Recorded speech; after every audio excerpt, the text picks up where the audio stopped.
Hey there, I'm Ashley Deck, and I'm a coach at WellG Personal Training and Lifestyle. I want to thank you for joining me today as I go over habits and what they are, how they form, and how we can change them and create better habits for a healthier you. Okay? So let me get over here so I can pull it up for you. All right. So here we are in the presentation. Right here. So I want you to think about starting your habits today. I don't want you to wait for tomorrow. I want you to start changing your habits today. So first, I'm going to give you a little bit of background with habits. Things that we do on a daily basis are based on habits. We're not making decisions on what we're going to do. It's our habits. So what we do in the morning is a habit. It's a routine. So things like washing your face, brushing your teeth, making your bed, how you go about it is a habit. We're not making a conscious decision to do these things. It's what we do when we get up in the morning. And routines are good for our health. When we're stressed or when we're anxious, they comfort us. We return to our habits so that we're in a good place, that we're feeling good about ourselves. Now, in 2006, Duke University did a study and realized that 40% of actions that we perform on a daily basis are based on our habits. That's what they are. Our daily actions, 40% of them are habits. And the thing, a good reason that we do these habits is that it eliminates the need for self-control. When we have self-control in store in us, it's easier to do and make good decisions when it comes to those other issues that aren't a habit, that we might have to fight or that we need self-control for. So it's good when we have our habits to have some self-control stored up for later in the day. I want to give you a little information on what habits are about. So habits, there's a bunch of different ways you can look at or define habits if you want to. And a habit is an acquired behavior pattern that's regularly followed until it has become almost involuntary. It's an automatic reaction to a specific situation. So think back to some of the things that you know you do when something triggers you to do it. That's that specific situation that we're talking about, and how you respond to it every time is your automatic reaction. Habits emerge when patterns are predictable. So like our morning routines, that's a predictable pattern. You wake up, you stretch, you make your bed, you go brush your teeth, wash your face, etc. That's your predictable pattern. Often happens without much awareness or conscious intent. So our habits, sometimes we don't even know that we're doing them. I'm sure a lot of us have some of those habits that we don't even know that we're doing. And that's what it is. It's a habit. We don't put much thought into our habits. Habits are so powerful because they have a hold over us, and they create neurological cravings, which we'll get into in a little bit. But they have a power over us because we do them without even thinking about it. Going back to the bullet above, we have no conscious intent when we're doing our habits. So that's why they're so powerful. So going into neurological cravings, to give you a little bit of background, the nitty gritty information that some people might not want to know about, but I think it's good to know. So habit formation really occurs in the basal ganglia in your brain. So what is that? It's interconnected nuclei that are in our brain. And they're responsible, the nuclei are responsible for determining which actions we will take. So when studies have been done, they hooked up electrodes in some rats, and they found out that the basal ganglia is what's really going off in our brain when we're learning habits. Repeatedly doing something causes mental activity to decrease. So going back to that rat in the maze that I was talking about with the basal ganglia, when the rats started to learn to navigate the maze to find their reward, their mental activity decreased. So think about that rat. They're putting that rat in right away, and then they hear that click, of the bar raising up, and they start going through that maze to find that reward that they're looking for, whatever it was.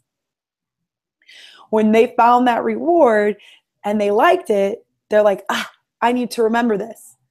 And so when they started hearing that click go off again and again, they started remembering that pattern more and more, and their activity in their brain, in the basal ganglia, actually decreased. So habits have mental activity that decreases. And chunking, so that next bullet point, chunking there. This is the brain converting a sequence of actions into an automatic routine. So when you see that rat going through that maze, it starts to chunk. Okay, I hear that click. This is the chunk I go into, and this is the routine that I go into right away. And the reason that we do that, the reason that our brains do that, our mental activity decreases, and we start to chunk routines together, is that our brain is constantly looking for ways to save effort. And that's what habits do. Habits help our brain save effort because we just automatically start doing it. And our brain makes a behavior into a habit to save effort, and therefore it gives us more capacity to deal with complex, novel, or urgent matters. So things that are out of the ordinary, whether it's at work, whether it's in a relationship, whatever it is, by having our brain saving effort earlier from doing our habits, we will have more energy and effort to be able to put into the newer matters that come up in the day. And again, so going back to that neurological craving that I was talking about, is that when we sit there and we do something over and over again, we start to get an expectation for whatever it is that we're craving with that routine that we're developing. So when we're brushing our teeth, we know that our teeth are nice and clean because we get a little feeling in our mouth and on our teeth that rewards us that our teeth are clean. We get that nice slick feeling on our teeth that they're clean instead of that grimy feeling. We start to crave that. We start to realize that that's what it means when our teeth are brushed. When they did studies with monkeys started to crave a little drop of juice whenever they did something correctly. When they pressed the correct button on the keyboard, they started to crave that juice, so they would do it faster and faster and create that habit even better. So that's why habits are powerful. We have a reward that we're looking for, and whether it's something as small as our teeth feeling clean, or if it's something bigger and more rewarding, that's what happens in our habit formation. So what's important now is, okay, so now we know what they are. We had a little bit of background information, and we know how our brain really starts to, and why our brain starts to make those habits. So now how do we form them? Now, if you look, there's a 3-step process that creates a habit, that helps form a habit. We have a cue, and our cue sets off the habit loop, which you'll see on the right-hand side. It's the trigger that tells your brain to go into the automatic mode. So if we go back to that rat in the maze, the cue was hearing that click, that lift of that wall that was blocking them from starting the maze. That was their cue. Then we have a routine. So the routine is the process, the habit. It's the response to that cue. And it could be physical, it could be mental, or it can be an emotional. So going back again to that rat, it was a physical response. They started running through that maze as fast as they could to get to that reward. That reward is that neurological craving that you get once you get the cue. And it helps make the habit worth remembering. So as soon as that rat heard that click of the wall lifting up to start the maze, it started craving that reward, which I believe was like a little chocolate bar or something. Who doesn't love chocolate, right? Who doesn't? That helps us make our habit a little bit more worth remembering sometimes. Now, once you start making this, and that reward starts becoming more and more, we start making this process. It goes through a lot faster in our brain. So why this matters is that pretty much learning all this. Why does it matter? Well, once your brain gets that cue, you're done. That's it. You get that cue and your brain shuts off and goes into automatic mode. So like I was talking about a few slides earlier, when it's an automatic reaction to a specific situation. So that specific situation is that cue. You get that cue, you're done. Your brain shuts off and it starts saving effort to save up for later, for something that might be more difficult that you have to deal with. And your brain goes into automatic mode. So, excuse me. And the reason that this is important is your brain cannot tell the difference between a good and a bad habit. It just knows that it's a habit. And that we need to know this, that our brain cannot tell the difference. And I'm going to read you a passage from one of the books, but habits are very powerful and they're delicate, but they emerge outside of our consciousness. Or we can deliberately design our habit. They often occur without our permission. We don't necessarily say, okay, habit, let's go. It's just an automatic response. But we can reshape them. They shape our lives far more than we realize because our brains get that craving. And it's hard. And like that last bullet point, we might not remember how our habits were created, but it doesn't stop them from recurring. We need to actually start recognizing that we're having a habit and decide if it's a good or a bad habit for us. So again, why does this matter? Your habit will unfold unless you deliberately fight it. Once you get that cue, your habit will go right in. You'll continue doing that habit until you deliberately fight doing that habit. Until you recognize what it is that you're doing, until you identify your parts, it'll be very difficult for you to stop it unless you deliberately fight it. Don't worry though. We can fight this. We can do this, okay? And what's most important is to know yourself. How are you going to fight your habits? What way will be best for you to fight your habit? And you got to know yourself. What are our motivations? What motivates us? How do we respond to expectations placed on us? Okay? So there are 4 tendencies that people go into. And the 4 tendencies are upholder, questioner, obliger, and a rebel. Now, an upholder, so there are internal and external expectations. External comes from outside of us. Internal comes from within us. Now, an upholder responds readily to both outer expectations and inner expectations. So they meet both, as you can see in that top circle on the right-hand side. They meet both expectations. They're fine having expectations, both external and internally. And upholders really want to know what's expected of them so that they're able to meet those expectations. Now, a questioner will question all expectations. They resist that outer expectation a little bit unless they feel that the expectation is justified. Questioners are motivated by reason, by logic, fairness. They'll do a lot of research to make sure that external expectation is met. Internal expectations, they have those expectations on themselves because they know that their expectations are justified. Now, an obliger will respond readily to outer expectations, to those external expectations, but they resist a lot of internal expectations. So this is someone that might be more externally motivated and not very internally motivated.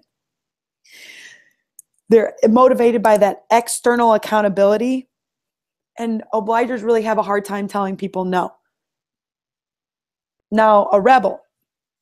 Rebels resist all expectations, external and internal. They form habit-like behaviors by tying their actions to choices. So they feel that they choose to do this and they're choosing this habit or choosing this reaction. They're choosing this response to an expectation. So it's important to find out kind of how you fit into one of those categories. Okay. And once you figure out how you fit into those categories, it'll be a little bit easier for you to decide how you're going to combat your habit and how you're going to be able to develop it a little into a better, healthier habit. So, other considerations that you need to ask yourself, and these would be good for you to write down and kind of think about when you're doing these habits, and they'll help you, or when you're thinking about habits, and it'll help you get to know yourself better. And again, help you combat your habits a little bit. Are you more likely to indulge in a bad habit in a group or when you're alone? So does this mean when you go out socially, or do you feel more pressure to break that habit or do a habit by being in a group? Or when you're alone, you have a hard time resisting that habit, or you are more likely to engage in a habit that you don't wish you had?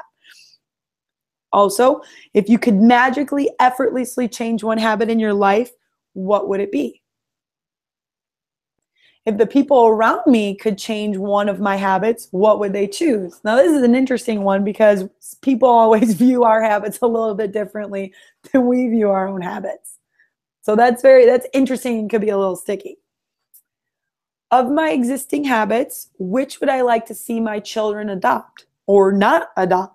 So for those of us that don't have children, when you were to have children, what would you want them to have of yours? What type of habits would you want them to have? What type of habits would you not want them to have?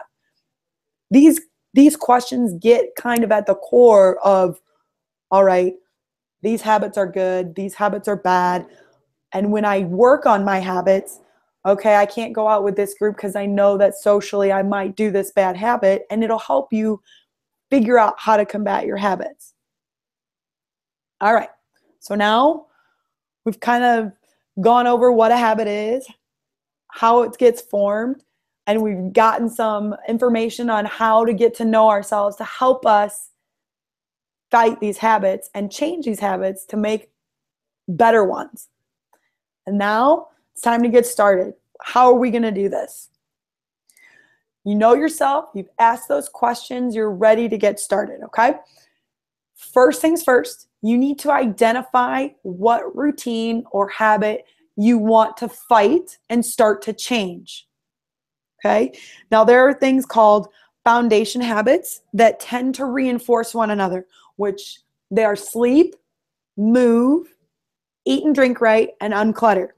And if you pick one of those habits, or you pick a habit in that area, you can boost your self-control.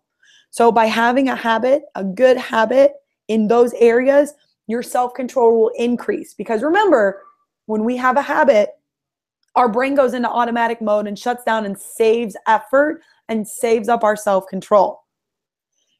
Excuse me.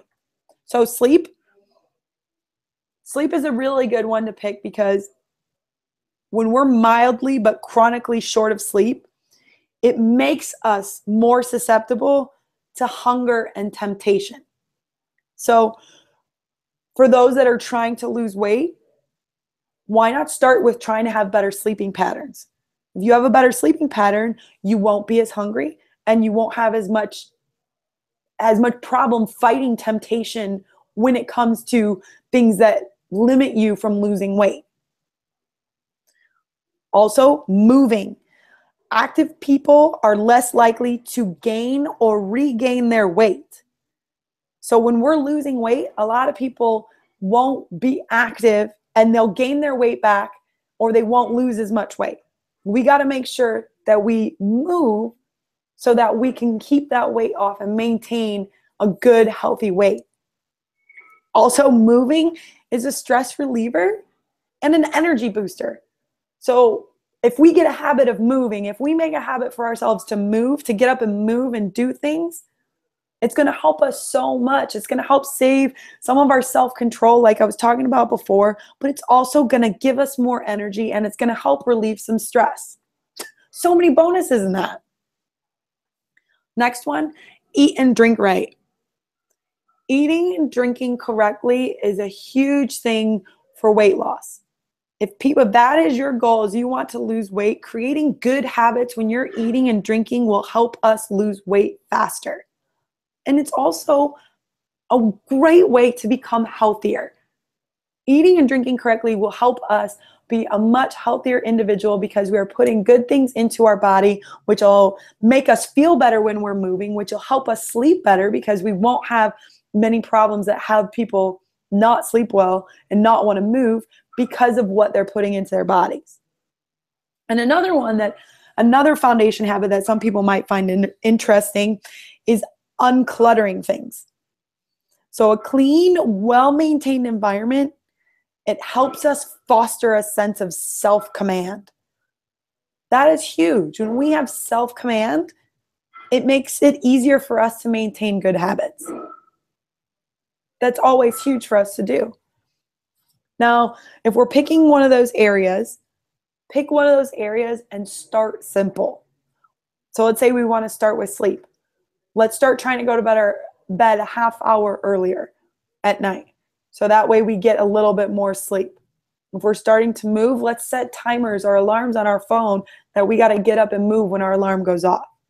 If we want to eat or drink right, let's start small by replacing one bad thing and doing something else. If you drink a soda a day, try to replace that one soda with water. Or if you drink more than one soda a day, replace one with just one water. And if you're looking to unclutter, start by uncluttering one area of your life. Like your desk, not your entire house, your desk or your room or your kitchen. Just start small, start simple, and focus on one thing at a time. A lot of times we could do another good one to do would be a food log. In 2009, there was a study that was done on a daily food log that those people that log daily lost twice as much weight as those who didn't log. Our food logs, we're monitoring ourselves, and it doesn't allow us to fool ourselves anymore on what's going on. Food log would be a good place to start, and it'll help you with that eating and drinking right. What you must remember is that you must decide to change your habit. We can't decide for you. Your family can't decide for you. You've got to decide that you can change your habit. You must accept the hard work it will take to identify the cues and the rewards. It's okay. It's going to take some hard work. It's not going to be easy. It will be worth it.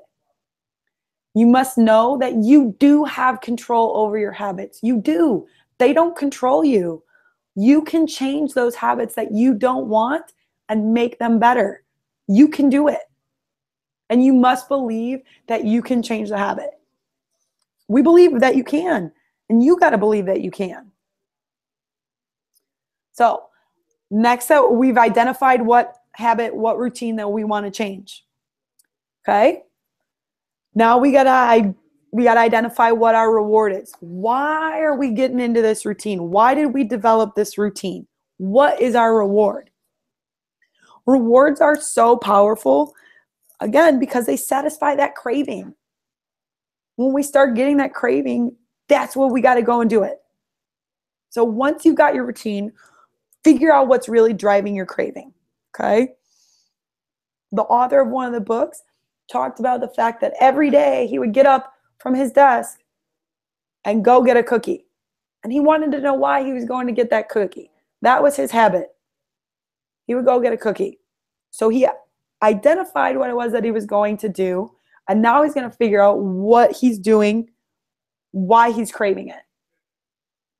So by isolating what you're actually craving, you can change your habit. So what you do is start messing around with that reward. What he did is he started messing around. Okay, do I really want a cookie or do I want an apple? Am I craving food or am I craving talking to someone? What is it that I'm craving that I'm leaving my desk every day for? When your habit loop is all said and done, what reward is it that you're actually craving? Are you really craving that cookie? Are you really craving going and talking to someone? Or is it something else? So now you've got your routine. Now you've got your reward. Let's figure out what the cue is. Cue is very important. Once you identify that cue, you are on your way to fixing that habit and starting to work on it. Remember that the cue is the trigger that sets off the habit. It's what gets you going in that automatic mode. Boom, brain shuts off. I'm starting that habit. This is why it's important to identify that cue. So, what in your environment, what feeling is setting off the undesired routine? That's what you got to ask yourself. And here's some ways that you can look at it.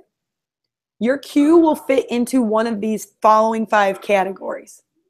It'll either be a location that sets it off when you pass by something or you're somewhere. It'll be a time of day. It'll be an emotional state that you're in. It'll be other people, or it could be immediately preceding an action. All right. So, such as you got to write down. So, if you're starting to really get into it, really try to find out what your habit is, how we're going to fix it, what your cue is. You got to write down the answers to these 5 questions when you get there. You feel that cue? All right, where are you? What time is it? What's your emotional state? Who else is around you? And what action preceded the urge? So you write down the answer to those questions and you do that for several days. You're going to be able to identify the cue for your habit. Now, I know you're thinking, oh no, several days? Yes, it's going to take you a little bit of time to identify these things before you can really get started on working on it. It's going to be a little bit of hard work, but you can do it. Where are you? What time is it? What's your emotional state? Who else is around? And what action preceded the urge? Write down when you get that cue, when you feel that cue, write down your answers. All right, now that we've identified our plan, or our loop, now that we've identified our loop, we've got to have a plan in place, okay? There'll be a link in the description of this presentation that will link you to a plan of attack that we've developed for you guys to use. So that way, once you've identified it, you'll be able to start planning what you're going to do to combat this habit. Once you've identified all the steps in your habit loop, once you have your routine that you want to fix, once you know what reward that you're craving, and now that you know your cue, you're going to have power over that habit and you're going to be able to change it. But you've got to have a plan of attack ready for when you get that craving, when you get that cue. By choosing a certain plan of how you're going to behave when that craving hits, when that cue hits, we can create a new, more desired habit.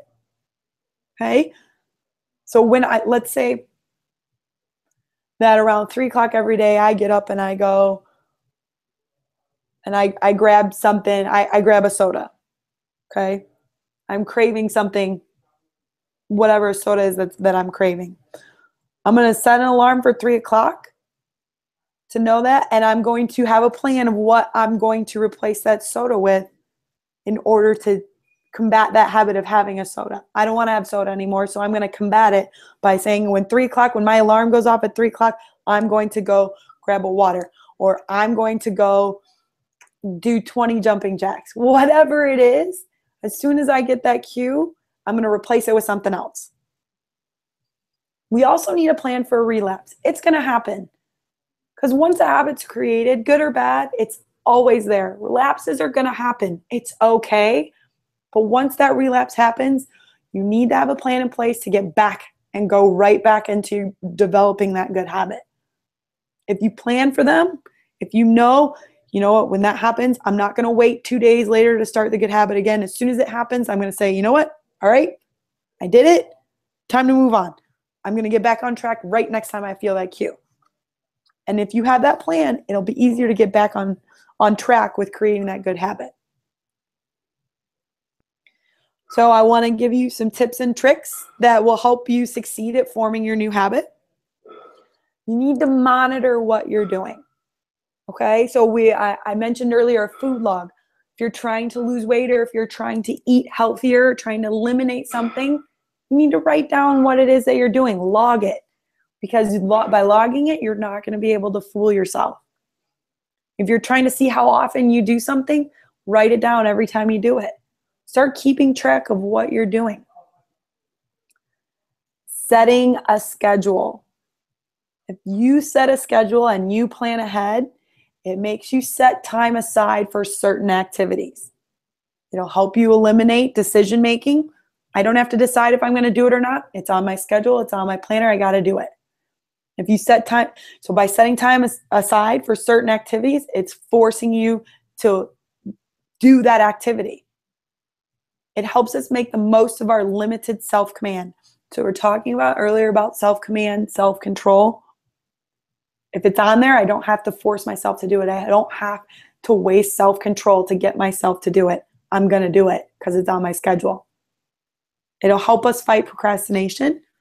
I'm not putting it off to the next day because tomorrow, Ashley, is always better than today, Ashley, at doing stuff, right? I got to make sure that I do it today. It's on my schedule. I'm doing it today.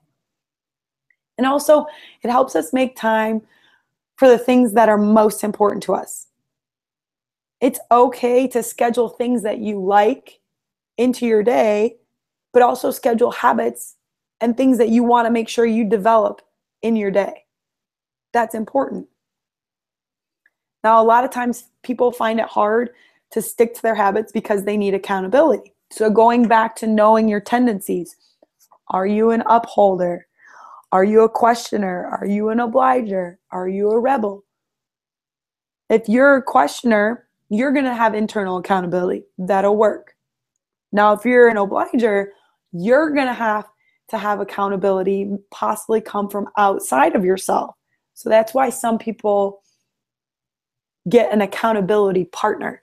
Sometimes they have someone that they're accountable to, so that way they're making sure that they're doing it. And that we face the consequences, good or bad, for what we're doing. And you have to remember that you can do this. It's absolutely crucial for you to believe that you can change. You do have control. We believe in your ability to change, and you should too. There's no reason you shouldn't be able to change. You can do it. You have the power over your habits. Another good thing that can help you is pick a reward for yourself so that once you develop that good habit, you can give yourself a little treat, a little reward. And also, it gives you something to focus on when you get that old craving, that old bad habit coming back. You can focus on that reward that you want by developing a new habit, and you can ignore that craving. You need to remember that you should strive for progress, not perfection. No one is perfect. If you get better at this new habit you're trying to create, or you get better at changing an old habit, you got to remember you're making progress, and that's awesome. And when you change your habit, change your life. It's so liberating to get that habit changed and realize you can do it. And then you go and attack the next one and the next one. You got to remember that you can do it. And no more waiting for tomorrow. The time to start is now, not tomorrow, now. If you're interested in reading some of the books, I read 2 books that helped me put this together. And these are the 2 books I read. They're very good books. They're very helpful. And there's a lot more information in these books than what I was able to give you guys today. And there's examples and different techniques and things and so much more help that you can do by reading those books. So if you want to, I highly recommend reading those books and investing in that, because you're really going to be investing in yourself. I hope you enjoyed, and I hope this helped you, and good luck. We're here for you. We believe in you. You can do this.